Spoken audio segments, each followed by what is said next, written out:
हिंदवी स्वराज्याचे सरसंस्थापक छत्रपती शिवरायांना मानाचा मुजरा करतो। भारतीय राज्यघटनेचे शिल्पकार भारतरत्न डॉक्टर बाबासाहेब आंबेडकर यांना मानवंदना अर्पित करतो। माता रमाईंच्या चरणी नतमस्तक होतो आणि आज या ऐतिहासिक दिनी माता रमाबाई आंबेडकर नगर आणि कामराज नगरच्या पुनर्वसन प्रकल्पाच्या शुभारंभाच्या या अतिशय महत्त्वाच्या क्षणी मंचावर उपस्थित असलेले महाराष्ट्र सरकारचे लोकप्रिय उपमुख्यमंत्री माननीय एकनाथराव शिंदेजी, आमचे दुसरे लोकप्रिय उपमुख्यमंत्री माननीय अजितदादा पवारजी, श्री मंगलप्रभात लोढाजी, आशीष शेलारजी, पंकज भोयरजी, परागभाई शहा, मिहिरजी कोटेचा, रामभाई कदम, श्री संजय मुखर्जी, श्री महेंद्र कल्याणकर, श्री अश्विन मुदगल, श्री परमेश्वर कदम, श्री मनोज कोटक या ठिकाणी उपस्थित सर्व सन्माननीय पदाधिकारी, अधिकारी आणि उपस्थित माझ्या सर्व माता भगिनी आणि बंधूंनो, आजचा दिवस हा खरोखर ऐतिहासिक आहे। 45 वर्षापासनं अतिशय विदारक अशा परिस्थितीमध्ये राहणाऱ्या आमच्या रमाबाई आंबेडकर नगर आणि कामराज नगरच्या बंधू भगिनींना एक स्वप्न जे आमच्या सरकारने त्या ठिकाणी तुमच्याकरता बघितलं होतं ते आता केवळ स्वप्न राहणार नाही आहे, तर ते स्वप्न वास्तविकतेमध्ये बदलण्याचा दिवस हा आज उजाडलेला आहे आणि या कामाचं प्रत्यक्ष भूमिपूजन या ठिकाणी आपण केलंय। अनेक वर्षापासनं या संदर्भात प्रयत्न चालले होते, अनेक अडथळे होते आणि ती अडथळे काही पार होतच नव्हते। मला आठवतं अनेक वर्ष आमचे प्रकाशभाई मेहता इथले आमदार होते, ते ज्यावेळेस माझ्यासोबत मंत्री होते त्यावेळेस त्यांनी देखील एक योजना तयार केली होती आणि त्या योजनेच्या माध्यमातून इथे पुनर्विकास कसा करायचा हा प्रयत्न होता, परंतु सातत्याने वेगवेगळे विकासक त्याच्यामध्ये अडथळे निर्माण करायचे आणि हे काम काही होत नव्हतं।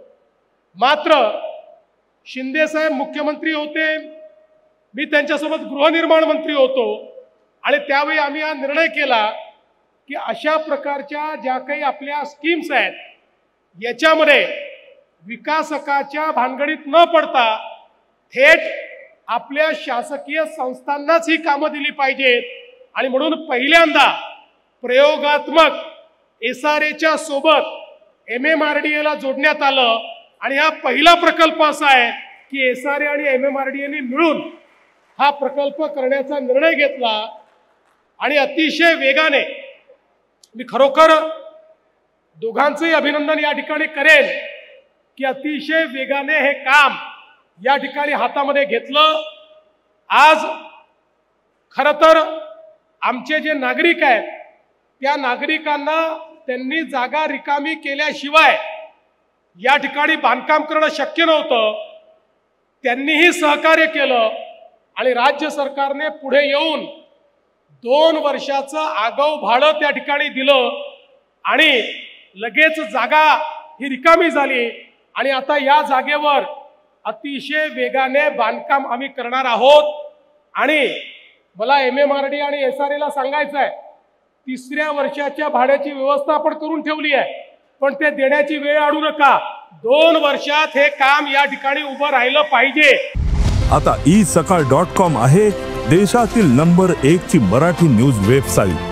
प्रत्येक अपडेटसाठी isakal.com ला नक्की भेट द्या। आमचे जे नागरिक आहेत ते 2 वर्षामध्ये इथे पुन्हा राहायला आले पाहिजे, या वेगानं या ठिकाणी काम झालं पाहिजे अशी आमची अपेक्षा आहे।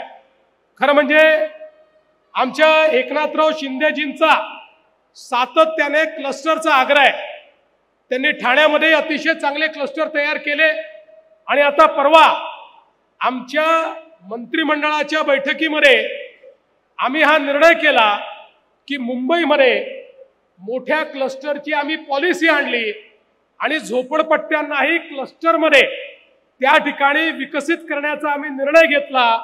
कारण आमच्या समोर एकच विचार होता की आडवी असलेली झोपडपट्टी केवळ उभी केली म्हणजे आपण काही फार केल्यासारखं होणार नाही, तर झोपडपट्टीमध्ये राहणाऱ्या व्यक्तीला सर्व प्रकारच्या ॲमेनिटीज देऊन त्याच्या हक्काच्या घरात जेव्हा पाठवू, त्याला खेळाचं मैदान असेल, त्याला जिम असेल, त्याला शाळा असेल, त्याला आरोग्य मंदिर असेल, अशा सगळ्या गोष्टींसहित ज्यावेळी आम्ही त्याला त्याच्या घरी पाठवू त्यावेळी खऱ्या अर्थानं भारतरत्न डॉक्टर बाबासाहेब आंबेडकरांनी जो समतेचा विचार सांगितलाय तो विचार आम्ही अंगीकारू। आणि म्हणून आम्ही हा निर्णय केला की 2 पैसे प्रॉफिट मध्ये कमी झाले तरी हरकत नाही, पण आता क्लस्टरच्या माध्यमातून झोपडपट्टीचा विकास आम्ही करणार आहोत। 50-50 एकराचे क्लस्टर्स हे आम्ही आयडेंटिफाय केलेले आहेत आणि या क्लस्टरच्या माध्यमातून मुंबईतला झोपडपट्टीत राहणारा आमचा जो बंधू आहे, भगिनी आहे, यांना अतिशय सुंदर घर आणि त्यासोबत सर्व प्रकारच्या ॲमेनिटीज या मोफत प्रोव्हाइड करण्याचं काम हे आपल्या सरकारच्या माध्यमातून यापुढे होणार आहे। या मुंबईला स्लम फ्री करण्याच्या संदर्भात अनेक लोकांनी वल्गना केल्या, पण आपण बघा पहिल्यांदा आमच्या सरकारमध्ये याची सुरुवात झालेली आहे। धारावी सारखी देशातली सगळ्यात मोठी झोपडपट्टी आता रिडेव्हलपमेंटला गेलेली आहे आणि 7 वर्षामध्ये धारावीतल्या 10 लाख लोकांना त्यांच्या हक्काच्या घरामध्ये आम्ही त्या ठिकाणी नेणार आहोत आणि सोबत त्या ठिकाणचे जे कारीगर आहेत त्यांना त्याच ठिकाणी चांगली कारिगिरी करण्याकरता कारखाने देखील उपलब्ध करून देणार आहोत। 2 लाख लोकांचा रोजगाराचा प्रश्न हा त्याच ठिकाणी सोडवण्याचं काम हे सरकार करणार आहे। कारण हे सरकार धनदांडग्यांचा विचार करत नाही, बिल्डर धार्जिणा विचार करत नाही। बिल्डरांच्या आम्ही विरोधात नाही, बिल्डरांची देखील आवश्यकता आहे, ते आमचे पार्टनर आहेत, पण आमच्या नजरेसमोर भारतरत्न डॉक्टर बाबासाहेब आंबेडकरांच्या संविधानाने जो शेवटचा माणूस सांगितलेला आहे त्याचाच विचार डोळ्यासमोर असल्यामुळे त्याच्या विचाराने आणि त्याच्या भल्याकरता हे सरकार काम करते आहे आणि म्हणूनच मुंबई बदलण्याचं काम हे या ठिकाणी आम्ही करून दाखवलं आहे।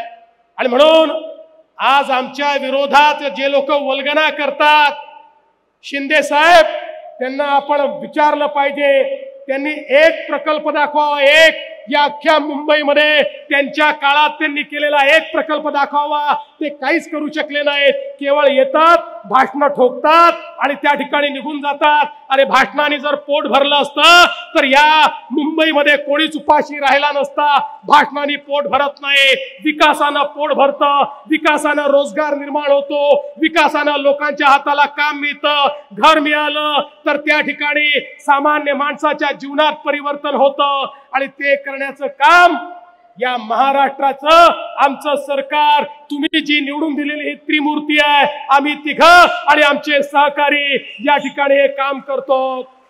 आणि म्हणून आज या निमित्ताने ही जी नवीन सुरुवात झाली आहे, आम्ही इथे थांबणार नाही आहोत।